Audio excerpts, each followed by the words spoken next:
When a state-owned cooperative makes losses, the burden is most inevitably on the taxpayers.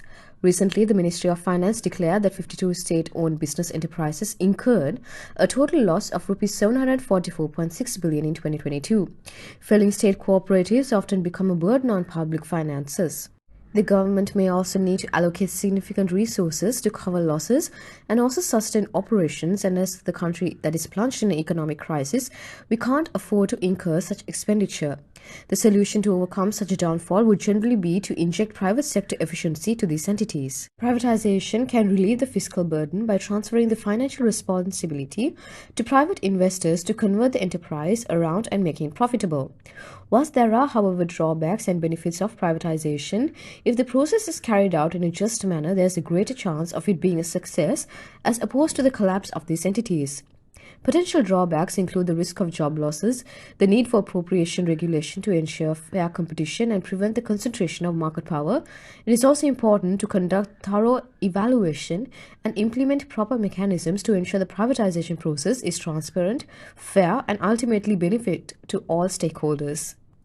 One such loss is making by SOBE in Sri Lanka is Sathosa, and according to the Ministry of Finance annual report, losses incurred by Sathosa amounted to a staggering 615 million rupees. Whilst there are reports of the establishment being privatized, a group of employees has opposed such moves due to job loss concerns. They observe that Sathosa possesses approximately 85 lorries and employs around 140 drivers, and allege that the establishment currently relies on vehicles and drivers from the private sector for transport services.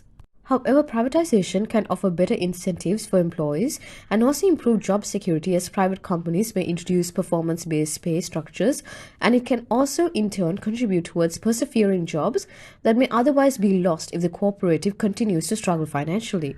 Thereby, if a decision to proceed with the proposal to privatize Sathosa is taken, securing jobs should be a crucial aspect to consider, as job security is essential to maintain social stability. Sudden unemployment can lead to social unrest, economic inequality, and hardship for affected workers and their families. Further, if there are large-scale layoffs resulting from privatization, it could also adverse effects on the economy. State-owned enterprises often have experienced and skilled employees who possess industry-specific knowledge and expertise, and retaining such employees could ensure the continuity of operations, maintain productivity, and facilitate the smooth functioning of the newly privatized entity. However, it's important to note that the approach to securing jobs during privatization should be balanced and realistic.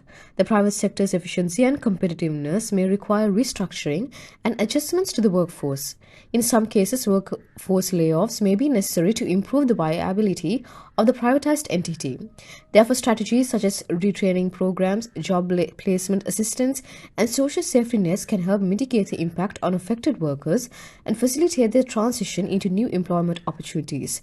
The primary consideration in the light of this issue is, however, avoiding creating a loop of crisis that would affect the economy in turn, such as moves would not benefit the public or the economy in general.